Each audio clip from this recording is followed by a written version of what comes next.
Anyway, well, that's enough fantasy stuff. Let's get back to the real world. Let's check on Manny, see how these guys are doing. You people all right over there? Everything cool? It's just like a Giants game or something, I think they've all been drinking intravenously.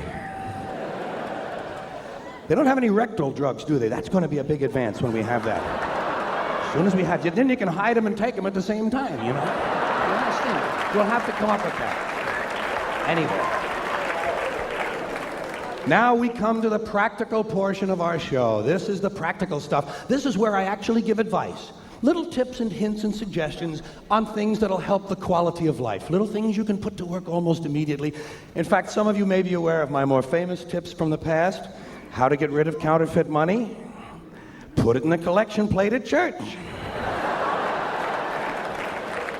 See how often the simple solution will elude us. Here's one, how to get out of jury duty. Lots of people try that, don't they? And they do. A lot of them get out of jury duty by lying. You don't have to lie. Tell the judge the truth. Tell him you'll make a terrific juror because you can spot guilty people just like that.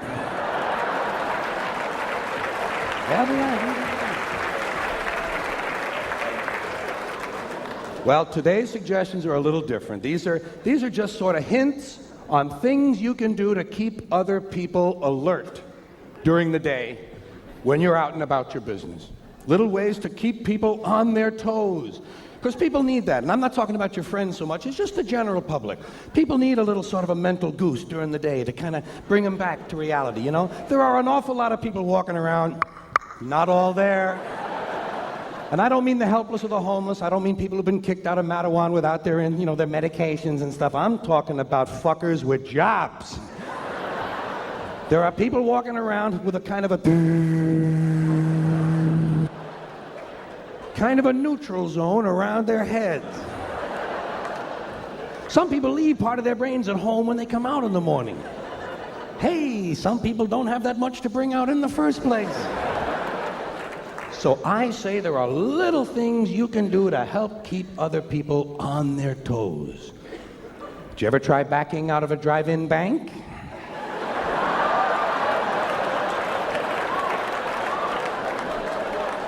That's the kind of thing I mean. Or just walk up to someone on the street and say, "Pardon me, I have nothing to say."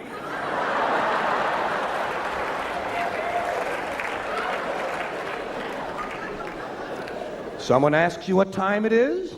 Say, "Well, it's either 6:15 or Mickey has a heart on."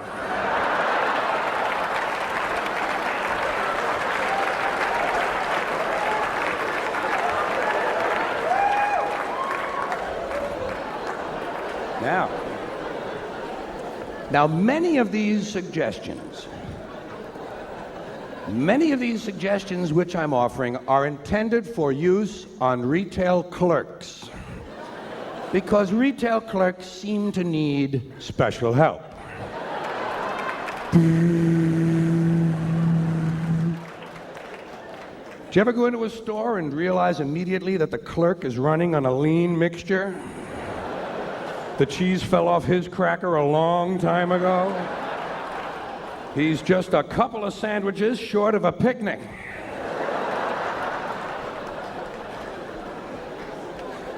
Here's one to try. Go into a gift shop and ask for your gift.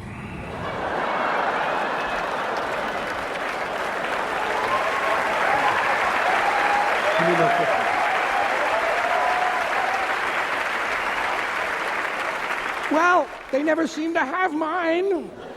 I say, "I saw your sign, I came in for my gift." Save you the trouble of looking all over for me. Doesn't impress them, but it keeps them on their goddamn toes. Or else just go running into any quiet little store on a Sunday morning and say, "Are you open on Thursday?"